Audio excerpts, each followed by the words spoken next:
May isang tao na may dalawang anak na lalaki. Sinabi sa kanya ng bunso, "Ama, ibigay na po ninyo sa akin ang mamanahin ko." At hinati nga ng ama ang kanyang ari-arian. Pagkalipas ng ilang araw, ipinagbili ng bunso ang kanyang kaparte at nagpunta siya sa malayong lupain. Nilustay niya roon ang lahat niyang kayamanan sa mga bisyo. Nang maubos na ito, nagkaroon ng matinding tagutom sa lupaing yon. Kaya't siya'y nagsimulang maghirap. Namasukan siya sa isang taga roon at siya'y pinag-alaga nito ng mga baboy sa bukid. Sa tindi ng kanyang gutom at dahil sa wala namang magbigay sa kanya ng pagkain, ay ibig na niyang kainin kahit ang mga bungang kahoy na kinakain ng mga baboy. Napag-isip-isip niya noon ang kanyang ginawa at nasabi niya sa sarili, "Oh, labis-labis ang pagkain ng mga utusan ng aking ama. Samantalang ako'y namamatay dito sa gutom. Babalik ako sa aking ama at sasabihin ko sa kanya, 'Ama, nagkasala po ako sa Diyos at sa inyo. Hindi na po ako karapat-dapat na tawaging anak ninyo. Ibilang na lamang ninyo akong isa sa inyong mga utusan.'" At tumindig nga siya at umuwi sa kanila.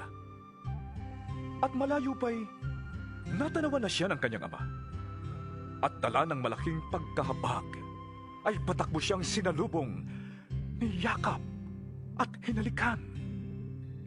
Sinabi ng anak, "O ama, nagkasala po ako sa Diyos at sa inyo.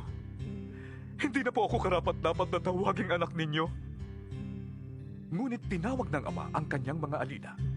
"Madali, kunin ninyo ang pinakamagarang damit at bihisan ninyo siya. Suotan ninyo siya ng singsing at bigyan ninyo siya ng sandalyas. Patayin ninyo ang pinatabang guya at tayo'y magdiwang. Sapagkat ang anak kong ito ay namatay na, ngunit siya ay nabuhay. Nawala, ngunit muling natagpuan." At sila nga'y nagdiwang. Nasa bukid noon ang anak na panganay.